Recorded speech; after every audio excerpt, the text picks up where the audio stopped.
Hello everyone, আমার আবারও একটা নতুন মিনি ব্লগে তোমাদের সকলকে ওয়েলকাম। তো সেদিন আমরা গিয়েছিলাম রটন্তী কালী পুজো উপলক্ষে মায়ের দর্শন করতে ইনচুরাতে। গিয়েই দেখি মন্দিরের সামনে অনেক বড় একটা লাইন, যেটার কারণটা আমার ঠিক জানা ছিল না। তো আমরা সোজা মন্দির চত্বরে চলে যাই প্রথমে মায়ের দর্শন করতে। চারিদিকে ডেকোরেশন দেখে তোমরা নিশ্চয়ই বুঝতে পারছো পুজোটা কত জাঁকজমকপূর্ণভাবে করা হয়ে থাকে। তারপর আরো একটা জিনিস লক্ষ্য করি, এখানে মায়ের ভজন গান গাওয়ার জন্য সুন্দরভাবে আয়োজন করা হয়েছিল। গোটা মন্দির চত্বরে মানুষজন ঠিক ঠিক করছে।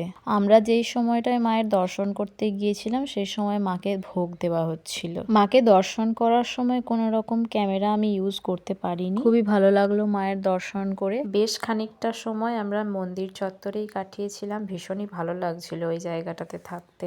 দেন আবারও আমরা বাইরে কিছুক্ষণ একটু ঘোরাফেরা করে চলে আসি প্রসাদ গ্রহণের উদ্দেশ্যে। এখানে প্রসাদের মেনুতে ছিল খিচুড়ি, পালং শাকের তরকারি, সাদা ভাত, ডাল, বাঁধাকপির তরকারি আর মাছের কালিয়া, আর ছিল ফ্রাইড রাইস, চাটনি, পায়েস, বোঁদে আর শেষে একটা করে পান্তুয়া। তো কেমন লাগলো ভিডিওটা অবশ্যই কমেন্টে জানাবে। ভালো লাগলে ভিডিওটিতে একটা লাইক করতে ভুলবে না। আর আমার ভিডিও যদি তোমাদের ভালো লেগে থাকে তাহলে অবশ্যই আমার ইউটিউব চ্যানেলটাকে সাবস্ক্রাইব করে পাশে থাকবে।